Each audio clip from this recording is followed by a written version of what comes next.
Kalona Congo Sanza comme mandia. Hein? Au poteau côté prier pour passer babilo moi comme lancer, c'est comme ça on voit que l'on dit ba jeton. Mutuo ça problème financier abimisa $50. Acha on mabele aniatango. Ba misu baza 50 ba $20 ba $50. Oui, akutana na pasteur $100. Donc bana ba voisin ba beti ba le côté le panga pasteur récupérer nga tchengo na ndeli kwa pasteur. Donc bizaleli mabozo mituna oh maman pasteur oh tout maman diabolaise. Comme ça, mais si c'est milieu, mis sur le rouge. Le bel amène à bien. Oh, il amène à bien. Est-ce qu'il y a une relation entre amène à bien et Boumouamou? Bonjour, bienvenue dans votre chaîne Lola Masolo TV. Lola Masolo TV, c'est votre chaîne Yamboka, chaîne Yamond Bobima. Vous s'abonnez et belé.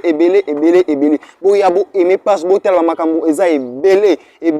Alors venez vous abonner parce que c'est votre chaîne. Présentée par votre humble serviteur Benze Bentol. Autrement dit, Chatu Mouta démageaison toujours tous ans. Moi, la chef du village, je veux dire, sur Kitim Torkine Bilanga Azate. Sans plus tarder, on va présenter notre invité, Lissouya Congo. Il s'appelle. Bonjour Lissouya Congo. Bonjour monsieur le journaliste. Hein? Voilà, Lissouya Congo, fidèle internaute Baïba. Où tu vois, puis au Salakani, tu es là pour qu'on nous le besoin de Baïba. Ouais, Nazali activiste, mouvement citoyen Lissouya Congo. Biso to soutenir la constitution, Zali Mbeko Mboka et puis protéger la Bible, où la parole de Dieu, et puis te dénoncer la mauvaise pratique, c'est un pasteur, soit un pasteur. Et puis l'autre, il y a 5 points autour de nous. Voilà, premier point, il y a déjà. Il y a un bon côté, le premier point, il y a la mauvaise foi. Voilà. Mauvaise foi, oui, ils ont un pasteur rebelle. Azui libota na mobimba moi sinaba na ba ko se réfugier dans l'église. Donc ba komi ko vanda wana ko lamba wana ko lala wana ko sukula bilamba ko tanda parasite quoi. Oui. Donc azani na ba moyen ko foutela ndako. Mais linga a vivre toujours na dépendance ya bandimi. Ba foutela église, ba laisser les ma pasteur azui zemi, ba foutela bon en maternité. Mais il y a des pasteurs qui sont appelés à temps plein pour leur servir Nzambe. Oui, pas de problème, mais il y a moto solo. Moi ba moment corona to chikoleka. Et te ba te belé. Donc tant oyebi ke oza temps plein na musala ya Nzambe. Ba mbongo ekota ngana ko sala ta ba organisation moko te ba œuvre moko boye fait que ezo produit ba revenu. Tout monde ka église mso eza na ba hôpital, église mso eza na ba boutique, en fait que ba sala Nzambe za na ba mandia te. Mais oyo comme ko lekalo na ko musa Nzambe komi mandia. Hein? Donc amona mondimi azwa salaire malonga te. So pese mais mosali na Nzambe ya komi mandia, c'est parce que peut-être ba bari bazo ko simba ete biso ba photo laisser ba pasteur baza ba papa na biso moni. Au moni Bible le quand Dieu donne le vision donne aussi la provision. Tala makambozo le kozo le kabiso za mouvement citoyen to za ni contre ni pour. To dénoncer ka ozali musana biso tozo sala. Donc auto déplorer ngwana ceux qui va répartir ka ndenge bazwaka. Mais to ko ya na ba problème to za na ngote. Le l'autre côté na ba église musoma ba bazolo ba nzamba za na besoin de 10 personnes ba ko sombela ba chaise. Mais peut-être c'est par profession non, c'est que batune soit une église on a besoin malam, tu sais que Nzamba a besoin il y a 10 personnes à mitié à malam, on va foutre la passer en dako. C'est que biso toi que église peut-être que c'est une façon de parler. Non, et comme il s'abat que ça va qui pas bito, so za na mbongo, to za na enfante, au côté ta prier pour passer babilo mo comme lancer, c'est comme ça zo bois que l'on dit ba jeton. Donc là on to senga na moment to zali za moment ko sunga mboka. Ba sala Nzambe ba te ya biso évangile ya bosolo eza na kata biblia. Ba la ki sabatunzela ya Nzambe ya solo. Ba tika ko sali la biso ba ironie. Babilo muso komi pasteur ba komosala asali campagne tant bo sali campagne bazo prier abi mutu so za problème financier abi misa $50 acha na mabele aniatango tango oche $50 mabele oniatango yo kaisi ke tango oniatango abi sambela pona mbongo na yo mbongo ezala muumbu na yo kaisi tango oniati mbongo après prière no oza mbongo na yo ozongisi na poche oyo kaka mbongo ande oniatango bongo bosi mbongo lisusu te mona ye moko akomi ko ya kolokota donc muntu muso abimisa ki mbongo na bulke asambelela mbongo na azongisa muso est-ce que tu as vu ça au visiter ça na mona yango ya dégâts na kata Congo donc mona pasteur ba biboya na ba kits na bino o uti na ngonda kulobi kits wana soko to sambelela yango zongi na ngonda ku o tiango na kata ndaku na nyonso ya mabego malbanda muso mona oye na kiti o vandeli na kiti o sambeli la prière ici là-bas kits wana ndongo sambelela yango comme monsu na ndaku te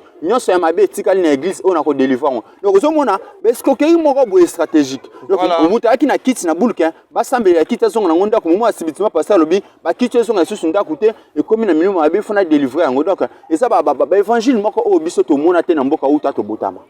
Voilà, Lola Masolo TV, j'espère que vous suivez bien, vous êtes connectés partout. Vous abonnez, vous aimez page Nabino, et sa chaîne Nabino. Vous y a ebele. Lissouya Congo, il est en train de parler. Peut-être que Lissouya Congo, autant à combat. Non, aujourd'hui, le long na loba kibwe. Toza na opération garder ban. Makambo toza ko déplorer ceux qui ont continué à ngomba la semaine kotanga bakombo. Et puis problème il y a consultation prophétique. Omona muta ça c'est le deuxième point. Oui, muta na maladie, azana difficulté ya kutana musala nzambe, akutana prophète ba senga $100 va kutana ye. Ba misu baza senga ba $20 ba $50 ba. Oui, akutana na pasteur $100. Alors nazo yebate. Eza le verset nini opokutana musala nzambe, il faut opesa nanu frère $100 wana ya nini? Bon, ba même frère consultation prophétique. Donc eza musala nzambe susu moko awa na Kishasa asenga maman boy $200 pas comme c'est un prophète. Okutana maman. Nakutana maman. Maman akoya na plateau. Oui, akoko ya ko inviter na mikolozo ya. Bo s'abonner na bana bo sabana ya lola masolo TV bo s'abonner na bana so ya na batu ana ba victime nyoso. Donc batu wana maman na pesa prophète wana $200. Maman na lobi nazana besoin ka pela ndako se ko prophétiser. Na ndako mona makambo nzamba zola kisa prophète abi pesa ka $200 na sambela pona dazine sa ndako mona makambo. Maman na pesa $200 ti lelo ba ndongo na ba bana akoya na lola masolo TV to koyeba makambo wana nyoso. Bo s'abonner bo commenter puis na ko banda ko yana ba victime wana. Nyoso banda ko leka na lola masolo TV. Mingi to telemi esika oyo toza ko loba lelo phénomène toza ko mona ba passer bazotia na ba bis. On a passé à côté na bis. Souvent si on a voyagé, on a passé à côté na bis.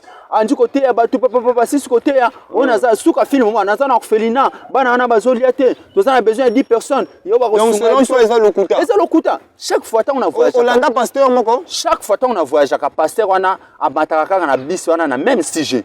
Donc même si on a voyagé ta mataka na bis wana même sujet. À côté à 6 côté ya oh donc ndenge za boto za na orphelinat tous on a besoin de battle. Tous on a plein de construction. Voyez la biso ba vidéo ya ba pasteur on a besoin de battle na ciment. Bon bazalaka plein de construction. Depuis on a dit que voyager na bête ça ba 10 ans. Bon bazalaka so ko ska na ba bis wana. Ba immeuble monsieur il y a 20 ans. Oui, mais ngazo on ba singa ka battle pour na ko tsunga orphelinat o batongaka. Mais depuis na voyage na kende bandu ba mataka na ba bis wana même sujet. Na kende ba Congo même sujet. Je me pose des questions. Comment mosala nzamba ko escoquer population boyi? Donc tokei na ba oyo bateyaka na kati na ba wenzi.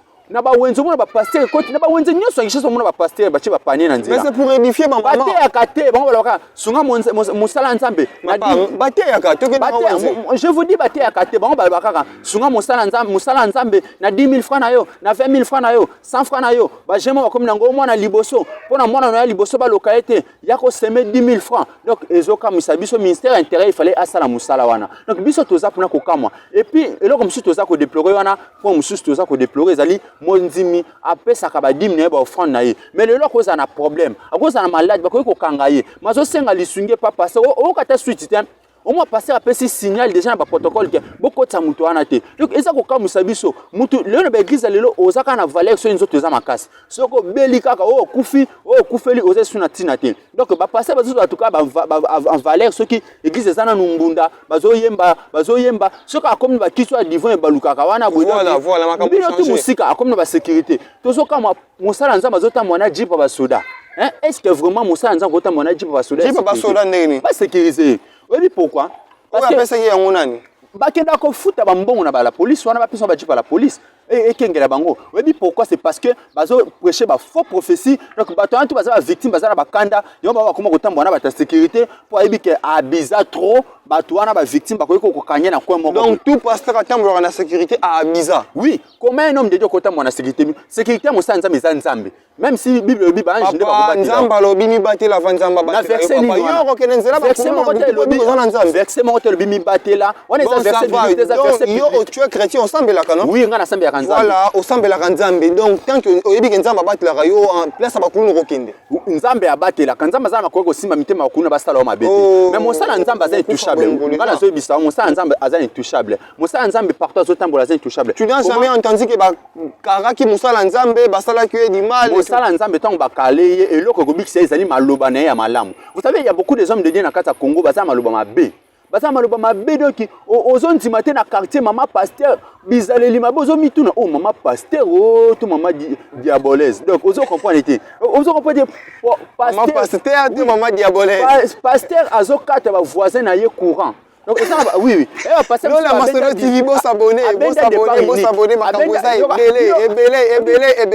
ebele lisu ya Congo lelo azoloba alobi atangi ba communautaire otanga ba kombo alobi ba pasteur bo kataka ba courant pasteur a benda départ unique lelo to gratter bino toujours chacun de ma saison toza wana lola Masolo TV. Bo s'abonner massivement, eza chaîne na bino lola Masolo TV. Voilà lisu ya Congo. Zonga na makambo na makambo ba pasteur wana ko ya ba départ unique ba non c'est quoi. Donc pasteur a commis na kanda soka ke séminaire simbité mabonze kotité azongi na kanda. Donc so ya ba pasteur mso benda départ unique na quartier. Donc soki ke mabonze kotité jour wana za na kanda omona ka alongo ba singo ba voisin ba doda. Donc bana ba voisin ba beti ba le kotité na lpanga pasteur a récupéré nga tchengo pena mbeli kwa pasteur. Donc bino ba balo dindi lpanga pasteur sui boye bate balo kenda pinzo ka kanda a pasteur yango. Donc makambo na zo afima madinga ayebi yango afima madinga mwana mwasi mwa métier na ngata limité ayebi yango. Donc pasteur mutema mabe omona pasteur otelemisi voiture liboso lupangu na ye alié abimisi mupepe na pepete nyos to mona rango ça c'est pas ici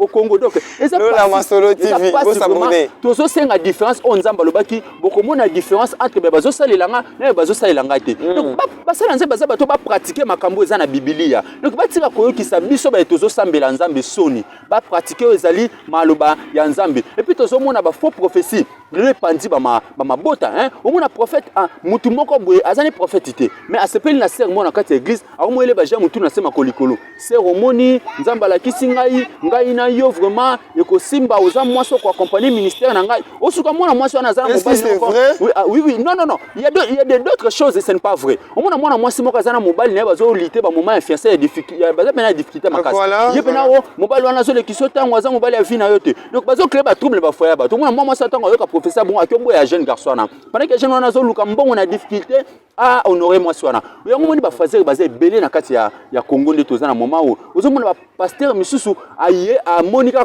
surtout ba pasteur ba kolia po bandimi baza vraiment lâche baza kolia mundi mutabenge to pasteur akelia ba pasteur bino bo ba sala kate wana donc avant di boso nzale kangi azana liste bandimi les premiers titres quand d'ailleurs que lelo na olia pa afi madinga le bino olia pa mamado le bino na olia pa Mélanie donc pasteur abi ba komba ba sœur nyoso abi que Mélanie alamba ka fufu bien le seul besoin lia fumbo na olia donc pasteur atimbela programme bandimi atimbela programme na loboko na loboko abi que afi madinga so alambelo fumbo moi ça o barenga taka pasteur asisolia akomoloba nzamba lola pambola yo amiti donc au mona remarquer donc qui sera ali atonda komoloba biloba do raisonner et ça la passe yango moni ba fazer ba tonze belé surtout so mondimina na boko la mwana mbanda akoye soka ali atondi azengi mambolo ba komoloba mwana wa bloka ko makasti mwana il faut ya na kota ne ba prière donc ko mondimina na komona bongo azi mwana ana abengani yango moni siko ba fazer ba tonde belé et puis na zone déplorer donc mauvaise foi au mona jeune mususu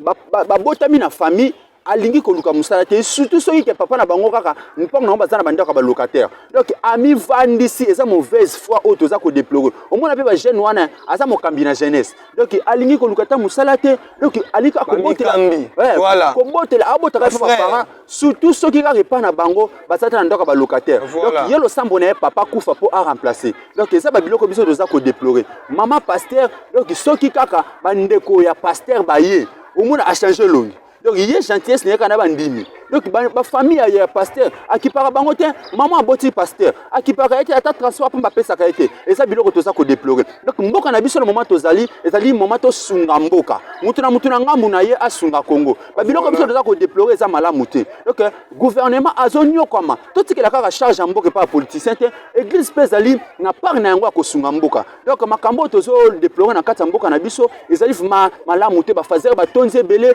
likola ba faux prophétie, ba bazonyo koma likola ba faux prédication o ko kabela muta ko bloquer yo ko kabela mubanga ko loka biso to eba ko kabela mubanga na ndenge o kabela ina passer belé bazolo ko kabela bato za servitude mais biso to eba ko sunga batunde ezali ko benda lipamboli ko sunga mubange ozo benda mikolo na yo koma ebele na mokili ba koma soki sungi mubange ko loka yo mubanga ko kangala donc ba freinage donc ba pekisa bato ko kabela baso pekisa to kabela bangi bango bazolo nga susu bato kabela tuté bango ba changer évangile donc bango ba lobika so kabeli mosala nzambe ndo pambwami donc balakisi batu bolingo te balakisi batu bomoko te balakisi batu sens ya partage te balakisi batu kaka kopesa badim donc balakisi batu ke lipamboli ezaka kokabela basala nzambe donc lipamboli eza partout kosunga babola kosunga baindigent kosunga mibange bato oye na principe ntango biso tokola na kati ya Congo ezalaka omona omati bis mama moko atelemi obi mama non mama vanda nga na telema mais lelo eleka esusu te na Congo omona jeune garçon ozowelela transport na mama mukolo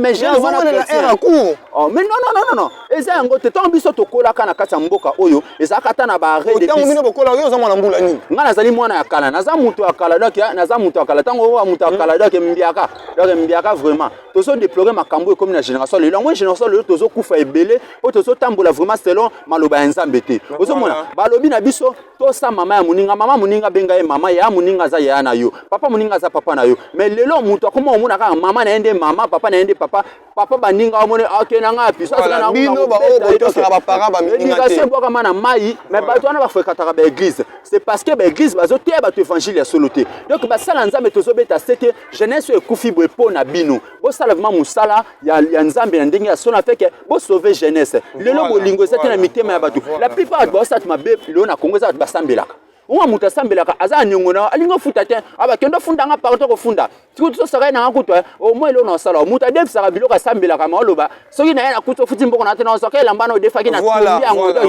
ezo ka musa biso ma bolingo ezate me bato alo Afrika taka ba église to sengi na basala Nzambe ya solo ba benga biso to lobela misala bango ya malamu ba ope ba osala mabe bobongola mutema to komona bilembo wana na be bazotanga kombo ya Nzambe na bosolo vraiment. Voilà, merci Lola Masolo TV chaîne na bino chaîne ya bana mboka bo s'abonner lisu ya Congo azawana. Il est en train de parler, voyez, c'est quelqu'un qu'on doit soutenir. Bo soutenir il va donner son contact, c'est ça contact ça, appelle ça contact c'est ouais, mais on a ezali plus 243 voilà.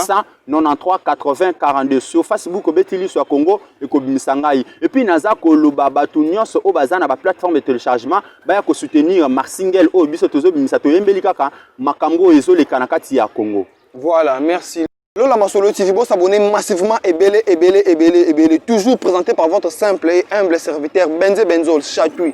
Dans le bilan automatique, il y a toujours matapo maramongo ya ngo sera déjà mukusana mukongo mama Lola minyoro lobezate démageson tout ça toujours dans système gratuitement. Na ibi ke nouvelle jeune c'est da coup de prêtre azolanda bixer le maramongo ya ngo Jozo Nsumbu sans plus tarder. Lisu ya Congo. Matisa biso susu pena mukusa pena il faut mata pena Chatui. On il comme na lobaki ba s'abonner na Lola Masolo TV parce que na charge makambo tokana devoir ya koyebisa bino population be makambo ezoleka bixer le makutu pe c'est vraiment mon suste yango akwane ko lobatabi yo mo charge juste Congo charge ya Congo voilà problème to balikamba Bible ba pasteur ebele bakomi kolinga il faut osomba Bible na église akia somi ba Bible libanda 4000 francs aye nango na église atiengo na liboso na Bible $10. Mais yo tout mutolo ba ke ba mbonga ba munza ba créer lango copie oui mais ba copie wana te mon frère to za na bolingo Bible te ka marato te ka église ezali un bien communautaire tango zo tekelo ko na kati église il faut oyeba ke to za na ba bola donc c'est parce que les églises le côté za na valeur ba te ka moins cher non osomi Bible 4000 francs osomi Bible 4000 francs te $10 na église wana eloko to za ko déployer to zo se pe nango te ezali ba pratique mabe na kati église et puis opération cache-nez ba passer belé lelo ba monter ka cache-nez donc bino pena boyo se pe na corona ndenge yaki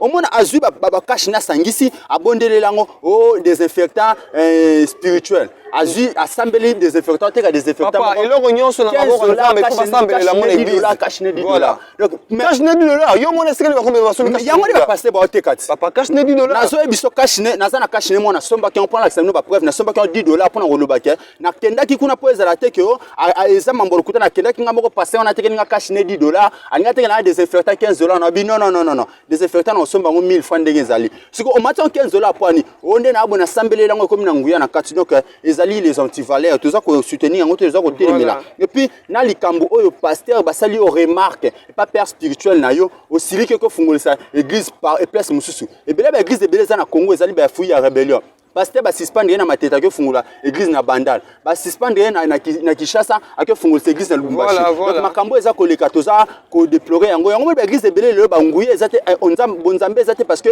bango moko na ba pasteur wana bazali ba auteur ya péché oyo bazali maboko na bango ezali na makila maboko na bango ezali na masumu bazo tchongo susu kola ya bato baza ko ya ko sambele pa na bango ba vie bato na komi bloqué comment yo pasteur ko bimi na ndenge ya rébellion nguye nzambe ezali kono ndeni on sana nzambe song abima na porte polele père spirituel na ye apambola ye a libérer mais bon ba commencer ko saler remarque akangisi yo père spirituel ennemi et puis akio sala église na mususu et puis likamto so ko déplorer ba passer au balinga ka bandimi mondimi aye pas passer aye koluka elongi nzambe mais il passer akobenga na bio ba solola omona komi kolinga ye na ezo comme ça na bino akomi kolinga ezo comme ça na bino bandimi oyo boza bena lâche omona passer azana alliance azolingo ozolinga po acha yo wapi po abala yo deja mona musapi moko leta des alliances bino pe bandimbo mpesa kilo tozolobela basala nzambe lelo il parle de tout le monde oui bon mpesa kilo comment ko kolinga déjà pasteur azana alliance oyebi pe mama pasteur comment ko ndima ozo zeme mosala nzambe oyebi ozala malédiction de génération en génération et puis ezo comme ça ba jeune fille balinga mibali yo bazali na ba alliance po acha yo wapi déjà mona musapi mo baleta nango des alliances donc eza biloko toza ko déplorer eza na likambo ya tribalisme na kati ya église omona pasteur ce qui azali mutetela akocha adjoine mutetela soka aza muyombe adjoine muyombe soka aza muluba c'est pas coïncidence non c'est pas au moins tango za na kati par mérite. Non. Ce qui a mérité. Tant que Zali ne kamba communauté, sangisi biko lebele batebele, il faut que vivre na un mouvement apaisantivité. Il faut que tala ba balance. Oyo ba ke likambo na zo sala iko toucher bandeko yo, est-ce que bandeko ekoloba nini? Ozo mona makamunes to zo sala, il faut to contrôler ba réfléchir avant d'agir. Toye baka kobeta mitema batu misusu liba côté. Yo comment pasteur koko zaka bikolo nundo chaka na sima. Donc eza tribalisme. Nazo yebisa bino omoni kaka makambo wana eza ko évoluer na église na bino bongo, yo ka tribalisme eza makasi. Qui m'a changé l'évangile pour que aux alla sauver mon kolasuka nzamba sambiso malamu et puis tout ça pour déployer l'église comme ba parti politique et bien là l'église de mona lelo baza ils ont fief électoral comment qu'on soit député à les caliboso cher au teba que ça allait tomber le nzambe député zo les caliboso député aza mutu encore les kana cher pourquoi c'est pas un chrétien député aza démon non député azali sacrificateur té cher on est allé lié très saint vous mona n'importe quel ko les kati donc en étant député ko ça la musa il nzambe non en étant député za musala nzambe mais tozo ba député aza musala nzambe te azane kaka mutu aye parce que na moment ba électoral to mona ba député belé bazoluka ba voter ba ya kana ba église pasteur a PCM micro aleki bazoloba ceux qui ba voter ngai na ko tonga église eko koma ya étage ba biloko ana c'est déplorable donc ça ba biloko o biso to ko soutenir te to ko dénoncer ba église comme suyer n'importe quel zole kana cher donc ça nous fait vraiment mal. Voilà, Lola Masolo TV bo s'abonner et belé.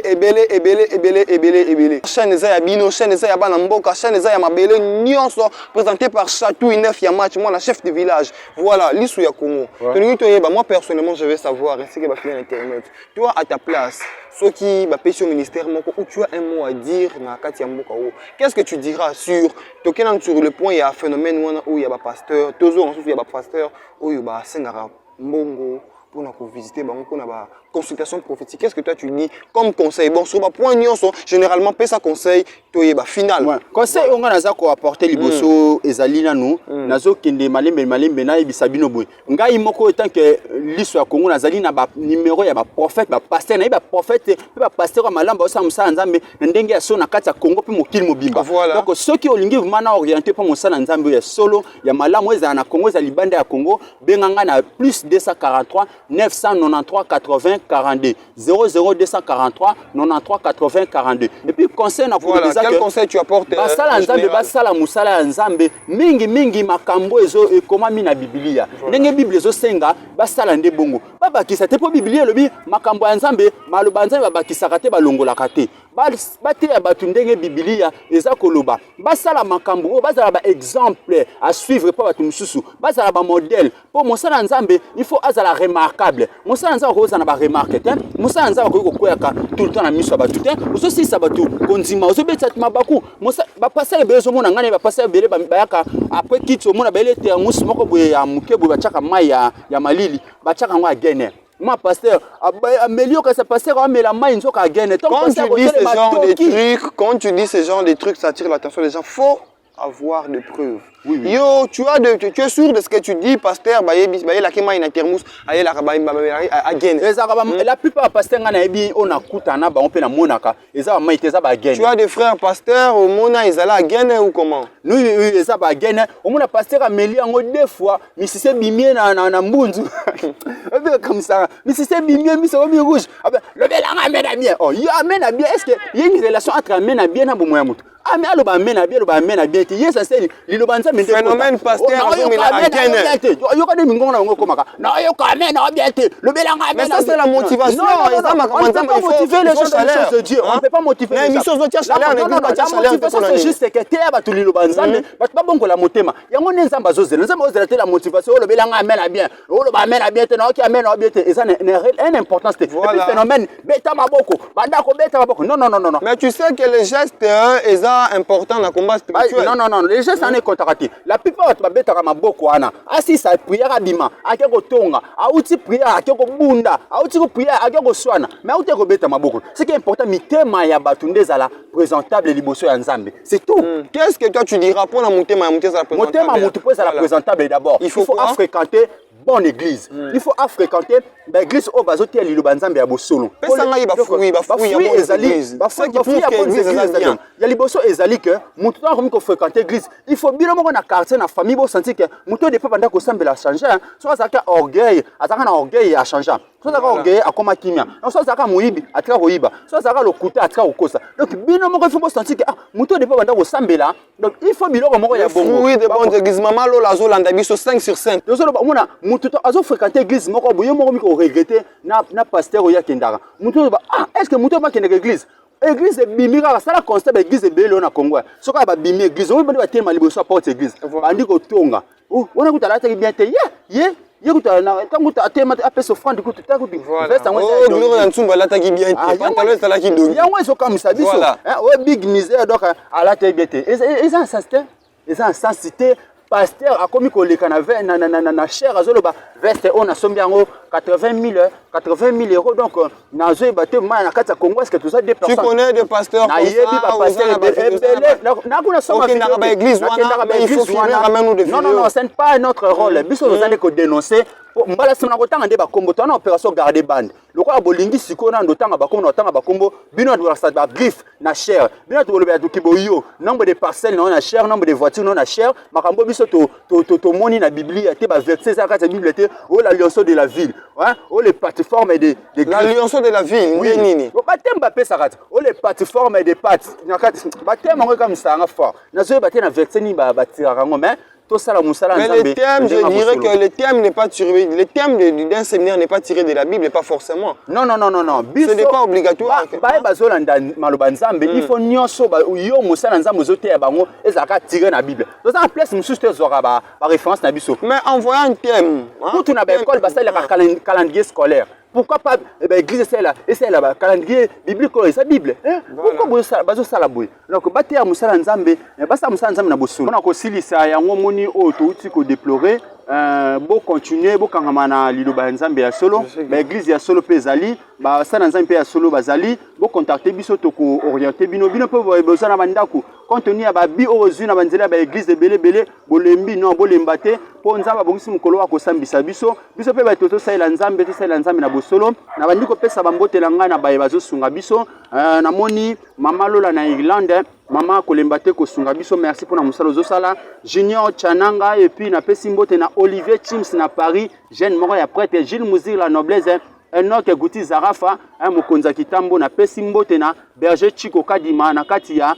kitambo et puis na pesi mbote na Pascaline Botofe la mégale mwana mwasi atambola mituka cher na pesi mbote na bano azolanda biso bo continuer kolanda biso na Lola Masolo TV bo déplorer mabe bo benga biso toko annoncer puis toko dénoncer yango. Voilà, merci de Souyakoro, merci d'être là parmi nous fidèle internaute Basepeli, je crois que message surtout qu'on t'a déjà ébélé sur Lola Masolo TV pour s'abonner massivement aujourd'hui c'est lui à Congo demain on sait pas qui sera là invité baza ébélé boya na chaîne na bino boya beaucoup ta YouTube boya mais maman Lola toujours big up à toi maman Lola mère moko bien makambo yango epesa nga mukusa na mukongo de ma saison nazo kokate maman na ngai en tout cas big up à toi Lola Masolo TV restez connectés.